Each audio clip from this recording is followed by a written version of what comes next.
अस्सलाम वालेकुम, मैं हूं शाज़ेब खानज़ादा। पंजाब असेंबली के इंतखाबात कराने से मुताल्लिक इलेक्शन कमीशन ने सुप्रीम कोर्ट में रिपोर्ट जमा करा दी है। सुप्रीम कोर्ट के 3 रुकनी बेंच ने वफाकी हुकूमत को हुक्म दिया था कि वो 10 अप्रैल तक इलेक्शन कमीशन को पंजाब में इंतखाबात के लिए फंड्स की फराहमी से आगाह करे और इलेक्शन कमीशन को हुक्म दिया था कि वो 11 अप्रैल को इस हवाले से अदालत को तफसीलात बताए। वफाकी काबीना ने फंड्स देने का मामला पार्लियामेंट को भेज दिया है और आज इलेक्शन कमीशन ने अपना जवाब सुप्रीम कोर्ट में जमा करा दिया है। इलेक्शन कमीशन ने सील्ड रिपोर्ट सुप्रीम कोर्ट के रजिस्ट्रार ऑफिस में जमा कराई है और ये report chief justice उमरता Bandial, justice Ejazul Ehsan और जस्टिस मुनीब अख्तर को भिजवाई जाएगी। ज़राए के मुताबिक इलेक्शन कमीशन ने रिपोर्ट में कहा है कि वफाकी हुकूमत ने इलेक्शन कमीशन को 21 अरब रुपए फराहम नहीं किए हैं और पंजाब की निगरां हुकूमत का कहना है कि सिक्योरिटी के लिए सिर्फ 75,000 अहलकार दे सकते हैं, जबकि सूबे में इंतखाबात के लिए 3 लाख सिक्योरिटी अहलकार दरकार हैं। सुप्रीम कोर्ट ने अपने 4 अप्रैल के हुक्मनामे में कहा था कि पंजाब और खैबर पख्तूनख्वा में इंतखाबात के लिए वफाकी हुकूमत हर सूरत 10 अप्रैल तक इलेक्शन कमीशन को 21 अरब रुपए का फंड जारी करे और इलेक्शन कमीशन 11 अप्रैल तक सुप्रीम कोर्ट में एक रिपोर्ट जमा कराए जिसमें वो ये बताए कि आया कि उसे फंड दिया गया है या नहीं, और अगर दिया गया है तो क्या पूरी फंडिंग दी गई या किस्त में दी गई है। इलेक्शन कमीशन की तरफ से फंड्स की रिपोर्ट बेंच अराकीन के चैम्बर में पेश की जाए। फंड्स ना मिलने या शॉर्टफॉल होने की सूरत में सुप्रीम कोर्ट मुतल्लिका हुकाम को हिदायत जारी कर सकती है और इलेक्शन कमीशन को यह इख्तियार होगा कि वो इन फंड्स को पहले पंजाब में आम इंतखाबात के मकसद के लिए इस्तेमाल करे।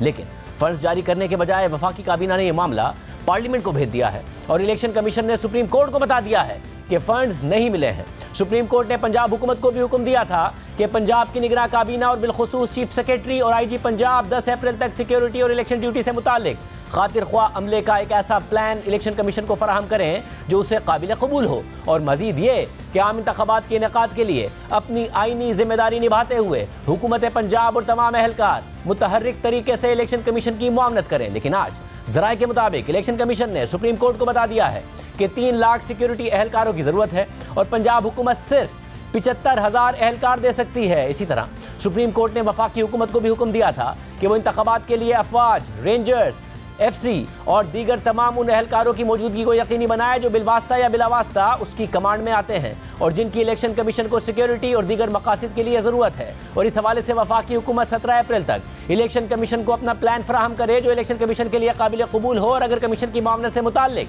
वफाकी हुकूमत और पंजाब की निगरां हुकूमत ने अदालती हुक्म पर अमल दरामद ना किया तो कमीशन मुनासिब फैसले के लिए अदालत को आगाह करे। लेकिन ये बात अब तक सामने नहीं आई है कि सुप्रीम कोर्ट में वजारत दिफा ने क्या जवाब जमा कराया था। 1 अप्रैल की समाअत में अटॉर्नी जनरल ने इंतखाबात के लिए सिक्योरिटी के मामले पर इन चैम्बर समाअत की इस्तदा की थी, लेकिन चीफ जस्टिस ने इस पर रिमार्क्स दिए थे कि हमें सील्ड रिपोर्ट्स दे दें, हम पढ़ लेंगे।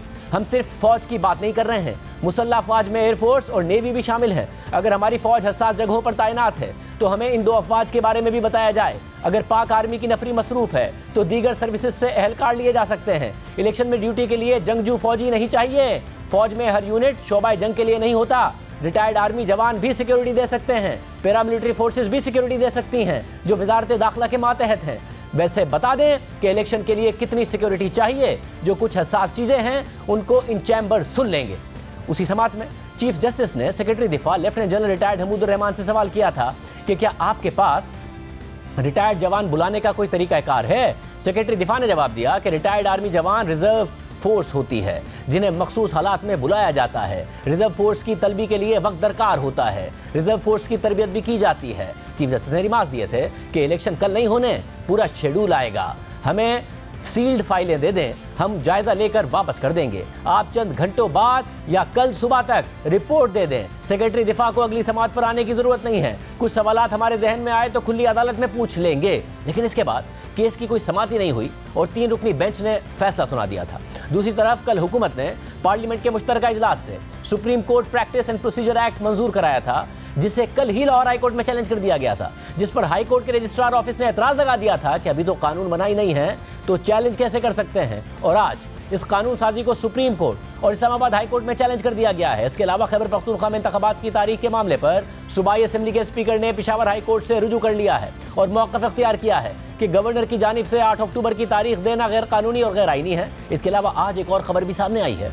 आज़ाद कश्मीर हाई कोर्ट के फुल कोर्ट बेंच ने वज़ीर आज़म सरदार तनवीर इलियास को तौहीन अदालत के इल्ज़ामात पर असेंबली रुकनियत से ही नाअहल करार दे दिया है, जिसके बाद तहरीक इंसाफ ये कह रही है कि जिस तरह आज़ाद कश्मीर का वज़ीर आज़म तौहीन अदालत पर नाअहल हो सकता है, उसी तरह वज़ीर आज़म पाकिस्तान को भी नाअहली की सज़ा हो सकती है।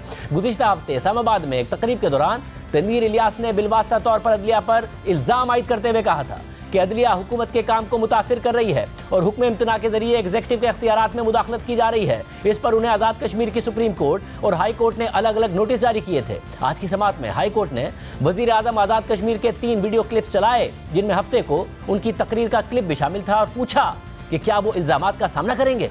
सरदार तनवीर इलियास ने इस पर अदालत से गैर मशरूत माफ़ी मांग ली और कहा कि मैं खुद को अदालत के रहम करम पर छोड़ता हूँ। अदालत ने वज़ीर आज़म आज़ाद कश्मीर की माफ़ी की दरख्वास्त को मुस्तरद कर दिया और उन्हें अदालत बर्खास्त होने तक की सज़ा सुना दी, और इलेक्शन कमीशन ने उन्हें डी नोटिफाई भी कर दिया है। फैसला सुनने के बाद सरदार तनवीर इलियास सुप्रीम कोर्ट आज़ाद कश्मीर में पेश हुए और वहां भी अपने बयानात पर माफ़ी की दरख्वास्त की। ताहम सुप्रीम कोर्ट ने समाअत 2 हफ्ते के लिए मुलतवी कर दी है। तहरीक इंसाफ के रहनुमा फवाद चौधरी ने सरदार तनवीर इलियास की नाअहली पर रद्द-ए-अमल देते हुए कहा है कि अगर वज़ीर आज़म ने सुप्रीम कोर्ट के अहकामात को नहीं मानना तो ये मिसाल हमारे सामने है। दूसरी तरफ वफाकी वज़ीर दाखिला राना सनाउल्लाह ने कल मेज़बान नदीम मलिक से बात करते हुए कहा है कि हम तो कहते हैं कि सुप्रीम कोर्ट पूरी पार्लियामेंट को बुला कर नाअहल कर दे। अगर इमरान खान का यही रवैया रहा तो शायद 8 अक्टूबर को भी इंतखाबात ना हो। हमारे साथ वज़ीर दाखिला राना सनाउल्लाह साहब मौजूद हैं। राना साहब बहुत शुक्रिया शो में ज्वाइन करने के लिए। राना साहब 14 मई के इंतखाबात हों या 8 अक्टूबर के इंतखाबात हों, वो आइन के मुताबिक 90 दिन में होने थे, सुप्रीम कोर्ट के फैसले के मुताबिक 14 मई को होने हैं, आइन के मुताबिक 8 अक्टूबर को होने हैं या फिर अक्टूबर में होने हैं, तो आप ये इमरान खान के रवैये से क्यों मुंसलिक कर रहे हैं? अगस्त में आपकी हुकूमत ख़त्म हो जाएगी, अक्टूबर में इंतखाबात होने ही होने हैं।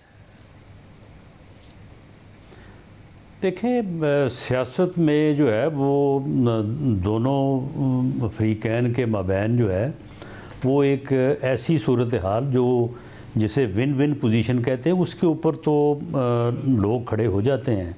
लेकिन अगर कोई एक फ्रीक ये कहे कि मैं दूसरे फ्रीक को आगे लगा लूँगा, मैं दौंस धमकी और तकब्बर से जो है मैं उसको जो है वो पछाड़ दूँगा, तो इस सूरत हाल को कोई जो है वो एक्सेप्ट नहीं करता।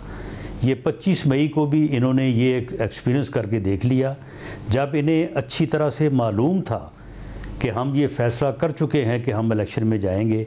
इसने अपनी बात को ऊपर रखने के लिए इसने कहा कि जी आप फौरी तौर पे इलेक्शन की डेट दें, वरना मैं आ रहा हूँ 25 को, मैं आपको बंद कर दूँगा, मैं सील कर दूँगा, मैं ये करूँगा।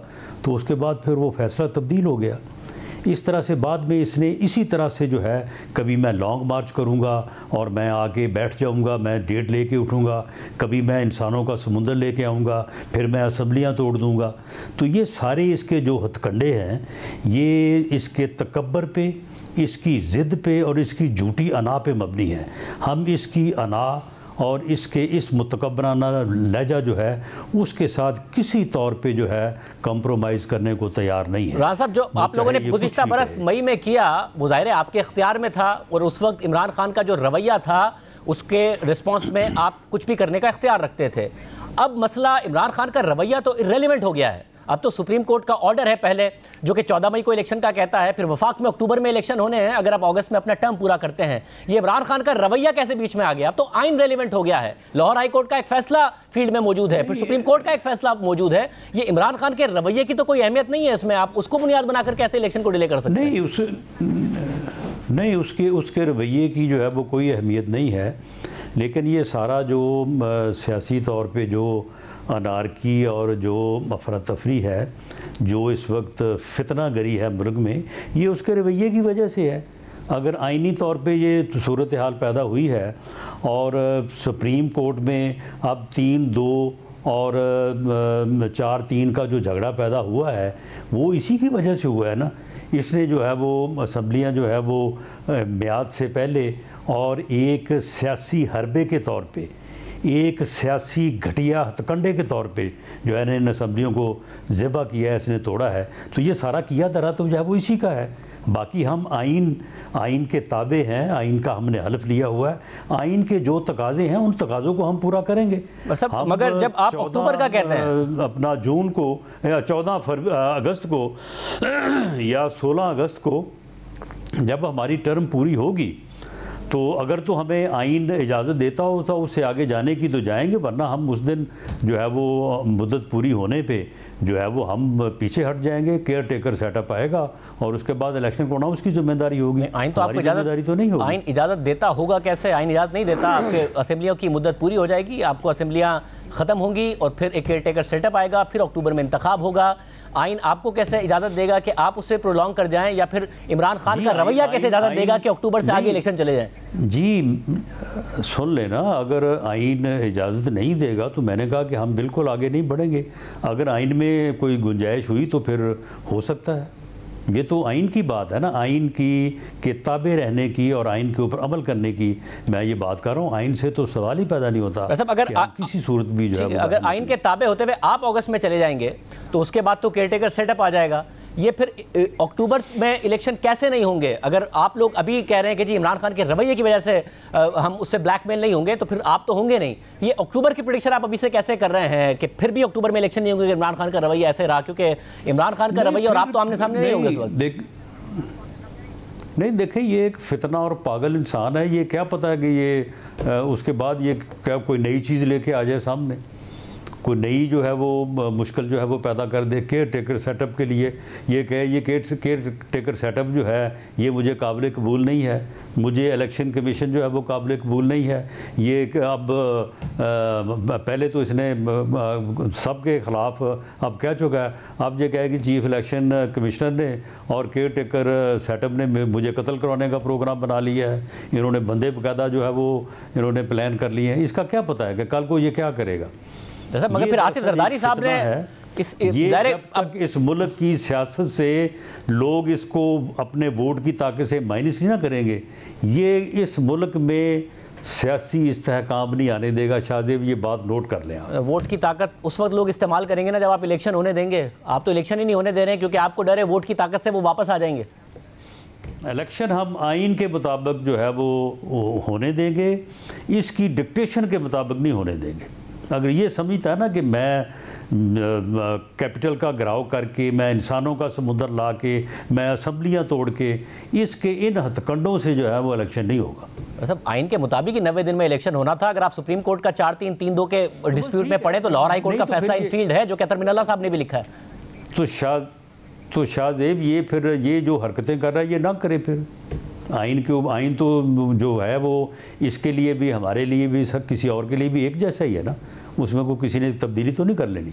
सब क्या हरकतें ना करें? क्या बोलना छोड़ दें, अपने कारकुनों से खिताब करना छोड़ दें, क्या करना छोड़ दें? हाँ बिल्कुल, ये झूठ बोलना छोड़ दे, ये लोगों को धमकियां देना छोड़ दे, ये हर रोज़ अपने कत्ल की FIR दर्ज करवाना छोड़ दे, ये हर रोज़ जो है वो किसी न किसी तरीके से कि जी अगर ये नहीं करोगे तो मैं ये करूँगा, ये नहीं करोगे तो मैं वो करूँगा, ये करना जो है ये सारा छोड़ दे। ये एक सियासतदान बने, ये एक सियासतदान के तौर पे अपने आप को जो है मुतारफ़ कराए, ये सियासतदानों के साथ बैठे, सियासतदानों के साथ जो है वो बात करे, तो ये मामला जो है ये बहुत पहले हल हो सकता था। इसका कोई ना कोई हल निकल सकता था। जब सियासतदान आपस में डायलॉग करते हैं तो रास्ते निकलते हैं।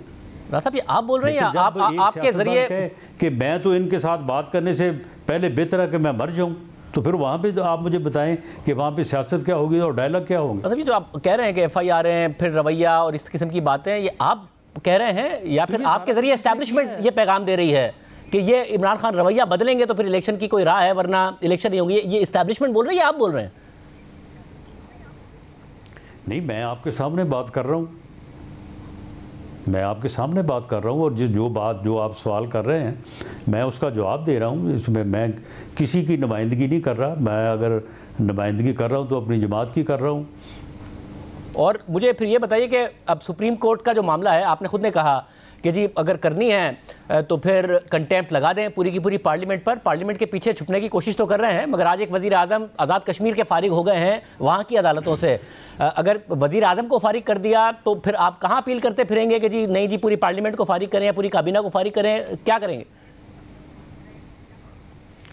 बहरहाल शाहजेब, जो हमारा प्रिंसिपल पॉलिटिकल स्टैंड है, हम उसके ऊपर पूरी जो है वो ताकत से कद से खड़े हैं। अगर ऐसी सूरत हाल दरपेश होती है तो बिल्कुल हम उसके लिए तैयार हैं। हम इससे बिल्कुल एक कदम जो है वो पीछे नहीं हटेंगे। पार्लियामेंट ने सुप्रीम कोर्ट के, मुअज़्ज़ज़ सुप्रीम कोर्ट के फ़ैसले को, जो 3-2 और 4-3 का मामला है, उसके ऊपर रेजोल्यूशन किया है। हम किसी सूरत में जो है वो पार्लियामेंट का रेजोल्यूशन जो है उसे नज़रअंदाज नहीं कर सकते। हमने एक कानूनी और आइनी तरीके से जो है वो सुप्रीम कोर्ट के फ़ैसले पे अमल दरामद करने के लिए पार्लियामेंट से रजू किया है। अगर पार्लियामेंट जो है वो हमें इजाज़त देती है, बिल्कुल हम पैसे भी देने को तैयार हैं और उस फ़ैसले के ऊपर अमल करने को भी तैयार हैं। और अगर पार्लियामेंट ये कहती है कि फुल कोर्ट रेफरेंस बनाया जाए, फुल कोर्ट बनाया जाए और उसमें इस कज़िए को जो हवाल किया जाए, तो फिर हमारी मोहतरम मुअज़्ज़ज़ चीफ़ जस्टिस ऑफ पाकिस्तान से ये रिक्वेस्ट होगी कि वो इस बहरान को जो है वो हल करें और इस मामले को इस तरह से जो है वो जाना मुनासिब नहीं है, ना किसी अदारे के लिए, ना हमारे लिए, ना जो है वो मुल्क के लिए, ना कौम के लिए।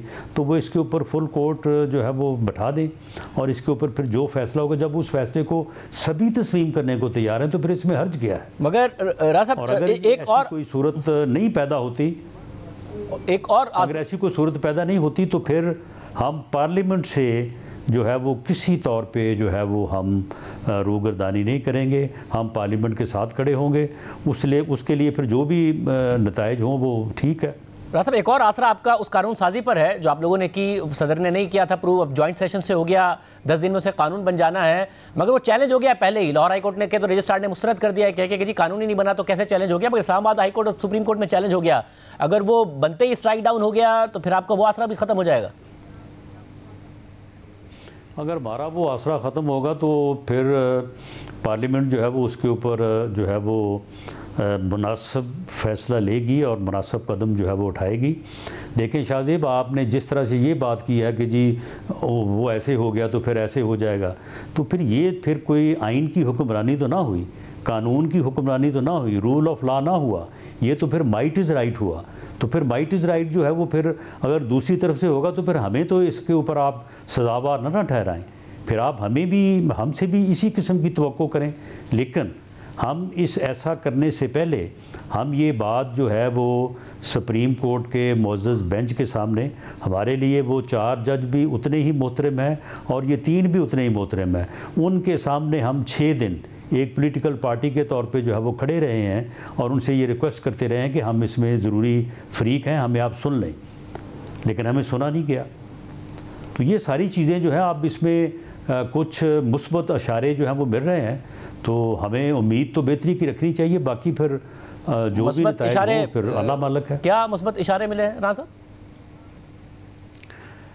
मुस्बत इशारे जो है वो एक तो सुप्रीम कोर्ट के मुअज़्ज़ज़ जजेस साहबान जो है वो उनकी मुलाकात होना, उनका आपस में जो बेंचेस इस रोस्ट्रम इस दफ़ा रोस्ट्रम जो जारी हुआ है, ये सारी चीज़ें जो हैं ये इस तरफ इशारा करती हैं कि वहाँ पे भी जो एक इख्तलाफ था और वो इख्तलाफ ज़्यादा गहरा हो रहा था, शायद उसमें जो है वो कमी आ रही है।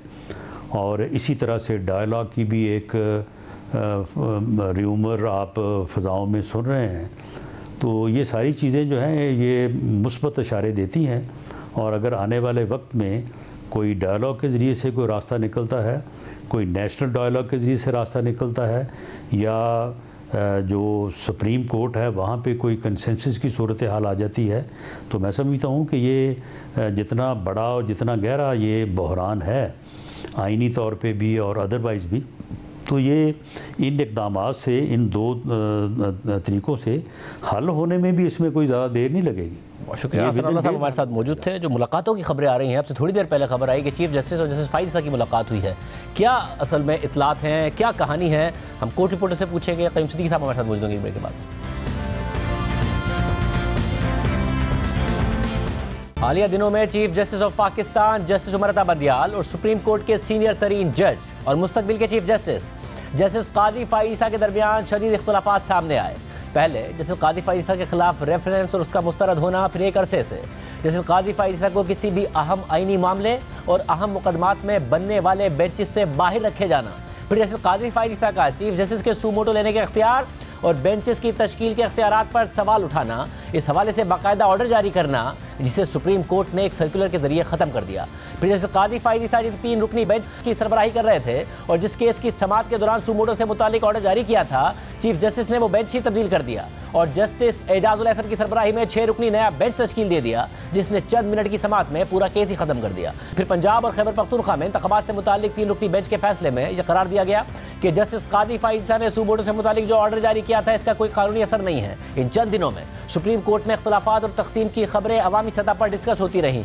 दीगर जजेस के इख्तलाफात और चीफ जस्टिस के रवैये से नाराजगी की खबरें आती रहीं, उनके फैसलों के हवाले से खबरें आती रहीं। सुप्रीम कोर्ट में तकसीम सियासी बयानियों का हिस्सा बन गई, मगर अब से कुछ देर पहले ज़राए से खबर सामने आई है कि चीफ जस्टिस उमर बंदियाल और जस्टिस फाइज़ के दरमियान मुलाकात हुई है। इसकी तफसीलात पर बात करेंगे। जियो न्यूज़ के नुमाइंदा खुसूसी अब्दुल क़य्यूम सिद्दीकी। क़य्यूम सिद्दीकी साहब, बहुत शुक्रिया हमें शो में ज्वाइन करने के लिए। क्योंकि साहब, हमारे साथ शोबे राना सनाउल्लाह साहब मौजूद थे, वज़ीर दाखिला। वो भी इस उम्मीद का इजहार कर रहे थे कि उन्हें कहीं ना कहीं लग रहा है कि मामला ठीक हो रहे हैं, कोई ना कोई राह निकलेगी, डेडलॉक ख़त्म होगा।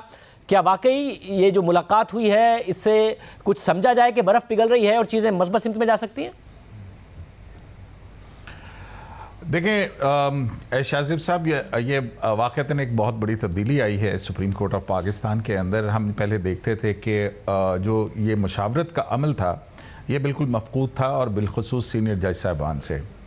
तो जो हमारे ज़राए हैं और वो ऑफिशियल ज़राए जो हैं, वो इस बात की तस्दीक करते हैं कि आज भी मुलाकात हुई और इससे पहले भी जो है वो मुलाकात हुई। और उसके बाद आप ये देखें कि जो पेशावर हाई कोर्ट के चीफ जस्टिस की तकर्री का मामला है, वो एक अरसे से खटाई में पड़ा हुआ था और प्रैक्टिस और यही थी कि जो चीफ जस्टिस है उसके रिटायरमेंट से पहले ही अगले चीफ जस्टिस का जुडिशल कमीशन जो है वो अनाउंस कर दिया करता था और ये मामला खटाई में पड़ा था। और वहाँ पे मुसर्रत हलाली जस्टिस जो हैं वो कायम मकाम चीफ जस्टिस के तौर के ऊपर है।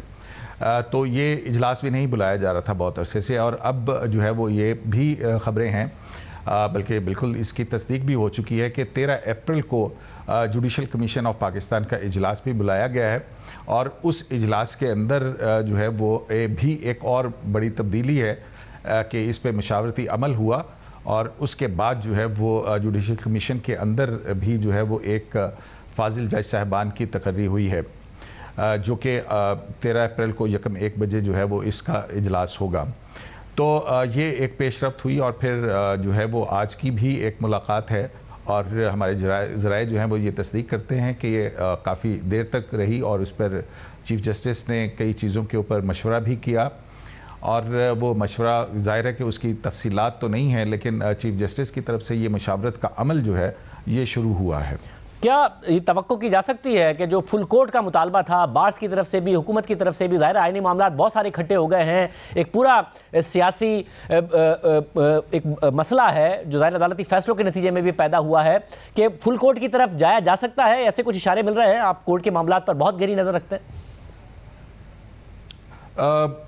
शाहज़ेब साहब, इस हवाले से जो है वो अभी तक कोई इस तरह की बात जो है वो हमारे ज़रा ये कहते हैं कि इस तरह की कोई बात नहीं हुई है। बहरहाल ये एक अच्छा सिग्नल ज़रूर है कि सुप्रीम कोर्ट ऑफ पाकिस्तान के अंदर, हालांकि जज साहबान जो हैं वो एक ही छत में रहते हैं और एक दूसरे से मिलते हैं और ऑफिशियल और फंक्शनिंग के हवाले से जो है वो सारी चीज़ें होती हैं, तो लेकिन ये एक तब्दीली जो है वो हम सुप्रीम कोर्ट ऑफ पाकिस्तान में देख रहे हैं कि जैसे जैसे अब ये वक्त चल रहा है, अब ये देखें, क्योंकि ये बहुत बड़े बड़े सवालात हैं। जैसे आपने अभी जिक्र किया था कि 6 रुकनी बेंच जो है वो किस जुरिस्डिक्शन के अंदर, क्योंकि जस्टिस काजी फाइज़ ने इसके ऊपर बड़ी स्टैंड लिया हुआ है कि एक वो जलीलुल क़द्र जज साहिबान जो हैं वो किस तरह से एक ऐसी जुरिस्डिक्शन में बैठ सकते हैं जो कि सुप्रीम कोर्ट ऑफ पाकिस्तान के किसी भी जो 7 जुरिस्डिक्शंस हैं उसके अंदर नहीं आता है। तो ये मामला तो बहरहाल हल तलब है। और उसके बाद जो जस्टिस काजी फाइज़ का जुडिशल ऑर्डर है जो 184(3) के रूल्स बनने तक समाअत मुलतवी करने के हवाले से है, वो भी हल तलब है। और ये सारी चीज़ें जो हैं वो इसके ऊपर देखने की भी हम भी इस बात पे हैं, लेकिन अभी इस हवाले से क्या कोई बर्फ़ पिघली है या नहीं पिघली है, इस पर अभी कबल अज़ वक्त होगा कुछ भी कहना। बहुत शुक्रिया क़य्यूम सिद्दीकी साहब इस हवाले से तफसीलात बता रहे थे। प्रोग्राम में आगे बढ़ते हैं। PDM हुकूमत 1 साल में मईशत संभालने, महंगाई नीचे लाने और रियासत बचाने के लिए अपनी सियासत दाव पर लगाने के अपने दावों में मुकम्मल नाकाम नजर आ रही है। बार बार के दावों के बावजूद ना मईशत में गैर यकीनी ख़त्म हुई और ना ही IMF से स्टाफ लेवल मुआहदा हो रहा है। रुपया गिर गिर कर डॉलर के मुकाबले में ₹288.43 की कम तरीन सतह पर पहुंच गया है और आज भी ₹1.34 गिरा है। गुज़िश्ता बरस फरवरी से इस साल फरवरी तक पाकिस्तान के कर्जे में 12,000 अरब रुपए का इजाफा हो चुका है, यानी 27% का इजाफा हो चुका है। रुपए की कदर गिरने की वजह से सिर्फ बैरूनी कर्जा 35% यानी 5,000 अरब रुपए बढ़कर 20,000 अरब रुपए पर पहुंच चुका है। महंगाई 35.4% पर पहुंच चुकी है और ज़रूरी अशिया की महंगाई 45% पर पहुंच चुकी है, यानी कम आमदनी वाले तबकों को महंगाई सबसे ज़्यादा मुतासिर कर रही है। इस वक्त मुआशी सुस्त रवि और दरामदाद पर सख्तियों की वजह से दरामदाद में कमी आई है और मार्च के महीने में दरामदाद 40% कम होकर गुज़िश्ता साल मार्च के $6.4 अरब से गिरकर $3.8 अरब पर आ गई है। मार्च में तिजारती खसारा गुज़िश्ता बरस के $3.6 अरब से 60% कम होकर $1.4 अरब पर आ गया है, जबकि मार्च में तरसीलात ज़र में बेहतरी आई है और वो $2.5 अरब रही हैं, यानी $500 मिलियन तक के करंट अकाउंट सरप्लस की तवक्को है। मगर फिर भी IMF प्रोग्राम का बहाल ना होना और महज $4.2 अरब के ज़रिए मुबादला के ज़खायर मार्केट्स में गैर यकीनी पैदा कर रहे हैं और हुकूमत हर हफ्ते एक नया दावा करती है, मगर फिर IMF से स्टाफ लेवल मुआहिदा नहीं होता और हुकूमत फिर एक नया दावा कर देती है, मगर फिर एक और हफ्ता गुजर जाता है, एक नया हफ्ता आ जाता है और फिर उसके साथ एक नया दावा आ जाता है। इस सूरत हाल में गैलप के हालिया सर्वे के मुताबिक मुआशी सूरत हाल से गैर मुतमईन पाकिस्तानियों की शरह मजीद 4% बढ़कर 73% पर पहुंच चुकी है, जबकि अगले 6 माह में भी 48% पाकिस्तानियों ने मुआशी सूरत हाल के मजीद खराब होने के खदशात का इजहार किया है। आज IMF ने पाकिस्तान की इस साल तरक्की का टारगेट कम करके सिर्फ 0.5% कर दिया है। वर्ल्ड बैंक ने पाकिस्तान के लिए इस माली साल की तरक्की का टारगेट कम करके सिर्फ 0.4% कर दिया है, जबकि एशियन डेवलपमेंट बैंक के मुताबिक इस माली साल में तरक्की का टारगेट कम करके सिर्फ 0.6% रहेगा। यानी इस पूरे खित्ते में पाकिस्तान की तरक्की की शरह सिर्फ श्रीलंका से बेहतर होगी, जो डिफॉल्ट कर चुका था और वहां तरक्की की शरह -3 से 4% रहने की तवक्को है। बाकी तमाम ममालिक से पाकिस्तान बहुत पीछे होगा। मगर माहिर मईशत और साबिक वजीर खजाना डॉक्टर हफीज पाशा के मुताबिक इस माली साल में पाकिस्तान की मुआशी तरक्की वर्ल्ड बैंक और एशियन डेवलपमेंट बैंक के अंदाजों से भी बहुत कम रहेगी और मनफी रहेगी। डॉक्टर हफीज पाशा के आर्टिकल के मुताबिक हालिया जारी किए गए अदाद शुमार के मुताबिक सैलाबों ने फसलों को तवक्कात से ज्यादा मुतासिर किया है। कपास की पैदावार में 35%, चावल की पैदावार में 29.2% और मकई की पैदावार में 13.5% कमी आई है, जबकि छोटी फसलों की पैदावार भी बुरी तरह मुतासिर हुई है, जो कि हालिया दिनों में उनकी कीमतों में बेपनाह इजाफे से भी वाज़ेह है। इसके अलावा सैलाबों से तकरीबन 10 लाख लाइव स्टॉक भी ज़ाया हो चुका है, यानी इस माली साल में एग्रीकल्चर पैदावार 3% गिरेगी, जबकि वर्ल्ड बैंक ने सिर्फ 1% गिरने का तखमीना लगाया है। डॉक्टर हाफिज पाशा के आर्टिकल के मुताबिक इसी तरह वर्ल्ड बैंक के तखमीने के मुताबिक इंडस्ट्रियल सेक्टर की पैदावार 2.3% गिरेगी,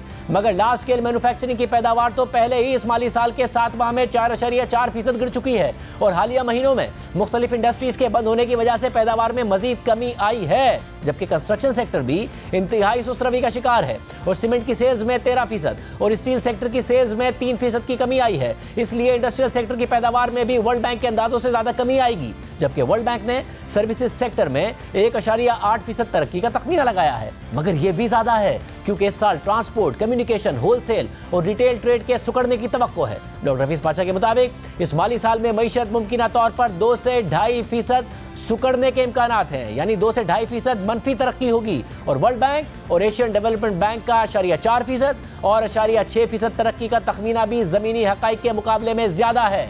डॉक्टर हफीज पाशा के तखमीने के मुताबिक मुआशी सूरत हाल और महंगाई के नतीजे में बेरोजगार अफराद की तादाद में 20 लाख अफराद का इजाफा होगा और 1.80 करोड़ लोग मजीद गरीब हो जाएंगे। उनके एक और तखमीने के मुताबिक गुज़िश्ता साल पाकिस्तान का डेट टू GDP 77% था, मगर इस माली साल में बजट खसारा 6,000 अरब रुपए की तरफ बढ़ रहा है, जबकि रुपए की कदर गिरने की वजह से बैरूनी कर्जे में भी पाकिस्तानी रुपए में 9,000 अरब रुपए के इजाफे के साथ पाकिस्तान का टोटल कर्जा इस माली साल में जून तक 67,000 अरब रुपए यानी GDP का 80% तक पहुंच जाएगा। यानी सिर्फ एक साल में पाकिस्तान के कर्जे में 30% का इजाफा हो जाएगा, जो तारीख में कभी नहीं हुआ है और इस रफ्तार से अगले चंद सालों में पाकिस्तान का कर्जा GDP के 100% से भी तजावुज कर जाएगा। एक तरफ ये सूरत हाल है तो दूसरी तरफ दरामदाद पर पाबंदियों की वजह से इंडस्ट्री परेशान है। यहाँ तक कि मुख्तलिफ अद्वियात का रॉ मटीरियल तक नहीं दरामद हो पा रहा है, अद्वियात की कमी का सामना है, मुख्तलिफ सर्जरीज के आलात की कमी का सामना है और पाकिस्तान में टैक्स महसूलात का भी बड़ा इन्हिसार दरामदाद पर ही रहा है। इसलिए दरामदाद गिरने की वजह से करंट अकाउंट खसारा तो कम हो रहा है, मगर एक तरफ इंडस्ट्री बंद हो रही है, मुआशी तरक्की गिर रही है, ज़रूरी अशिया की कमी की वजह से भी महंगाई बढ़ रही है, तो दूसरी तरफ मिनी बजट लाने के बावजूद इब्तिदाई 9 माह में टैक्स टारगेट में 276 अरब रुपए का शॉर्टफॉल है, यानी पीडीएम हुकूमत के एक साल की कारकर्दगी उनके वादों और दावों के बिल्कुल बरक्स रही है। महंगाई कंट्रोल करने का दावा किया मगर रिकॉर्ड सतह पर पहुंचा दी। डॉलर की कदर नीचे लाने का दावा किया मगर रिकॉर्ड सतह पर पहुंचा दी। खसारे और कर्ज को कम करने का दावा किया मगर रिकॉर्ड सतह पर पहुंचा दिए। और सोने पर सुहागा ये कि IMF प्रोग्राम भी बहाल ना हो सका और मईशत में गिरावट एक तरफ है तो गैर यकीनी हर तरफ है। इस हवाले से बात करने के लिए हमने वजीर खजाना इसहाक डार को प्रोग्राम में शिरकत की दावत दी। मुसलसल उन्हें दावत दे रहे हैं मगर वो जवाब ही नहीं दे रहे हैं। प्रोग्राम में ब्रेक शामिल करते हैं और आम खबर आपके सामने रखेंगे। पीडीएम जब अपोजिशन में थी तो मीडिया की आज़ादी का दर्ज देती थी। इमरान खान की हुकूमत की मीडिया मुखालिफ पॉलिसीज़ के खिलाफ आवाज़ उठाती थी, आज़ादी इज़हार राय की बात करती थी, मगर हुकूमत में आते ही मीडिया मुखालिफ रवैया अख्तियार कर चुकी है। कल कोयटा में पुलिस गाड़ी के करीब धमाका हुआ जिसमें 4 अफराद जाबाहक हुए। इस धमाके की पाकिस्तान के तमाम मीडिया चैनल्स ने कवरेज की, लेकिन कवरेज के बाद आज पेमरा ने जियो न्यूज़ समेत दीगर टीवी चैनल्स को शो कॉज नोटिस जारी कर दिया है और अपने 20 फरवरी 2023 के ऑर्डर का हवाला देते हुए कहा है कि 20 फरवरी के ऑर्डर में तमाम मीडिया चैनल्स को हिदायत की गई थी कि वे कोई भी नाखुशगवार वाक़यात जैसे कि धमाके और फायरिंग जैसे वाक़यात को नशर ना करें और ना ही उनकी लाइव कवरेज करें। इस शो कॉज नोटिस में पेमरा ने तमाम चैनल्स को अपने ऑर्डर की पाबंदी की हिदायत करते हुए 7 दिन के अंदर तहरीरी जवाब तलब करते हुए कहा है कि वाज़ेह किया जाए कि क्यों ना चैनल्स पर जुर्माना आयद किया जाए और उनके लाइसेंस को मुअत्तल किया जाए। पेमरा ने एक अजीब रवैया अख्तियार किया हुआ है। एक तरफ हुकूमत मुल्क में दहशतगर्दी के बढ़ते वाक़यात के पेश नज़र इलेक्शन में ताख़ीर की बात कर रही है। वज़ारत दिफा ये जवाब दे रही है कि फ़ौज दहशतगर्दी के खिलाफ कार्रवाइयों में मसरूफ़ है, इसे इलेक्शन में उनकी बड़ी तादाद में तैनाती नहीं हो सकती। मुसलसल कौमी सलामती कमेटी के इजलास हो रहे हैं, उसमें दहशतगर्दी के खिलाफ रियासती अज़म का इयादा किया जा रहा है। लेकिन अब जब इस हवाले से कुछ वाक़यात पेश आ रहे हैं तो हुकूमत अब पेमरा के जरिए मीडिया पर यह पाबंदी आयद कर रही है कि वो ऐसी कार्रवाइयों को रिपोर्ट तक ना करे। यह रवैया ना सिर्फ आमराना है बल्कि अवाम को मालूमात के हक से महरूम करने के मुतरादिफ है। इस वक्त हुकूमत का काम दहशतगर्दी की कार्रवाइयों की रोकथाम है, ना कि उन वाक़यात की रिपोर्टिंग पर पाबंदी आयद करना है। शुतुरमुर्ग की तरह रेत में सर डालने से तूफान नहीं टलते। और पेमरा ने 20 फरवरी के अपने जिस ऑर्डर का हवाला दिया है उसकी किसी भी महज़ब जमहूरी मुआशरे में कोई हैसियत नहीं है, क्योंकि इस ऑर्डर में किसी भी नाखुशगवार वाक़ई की नशरियात और उसकी लाइव कवरेज पर मुकम्मल पाबंदी आयद की गई थी और वाज़ेह किया गया था कि मीडिया चैनल्स इन वाक़यात से मुतालिक सिर्फ वो मालूमात नशर कर सकते हैं जो मुतल्लिका महकमों या सिक्योरिटी एजेंसी की तरफ से प्रेस रिलीज या सरकारी बयान में जारी की गई हो।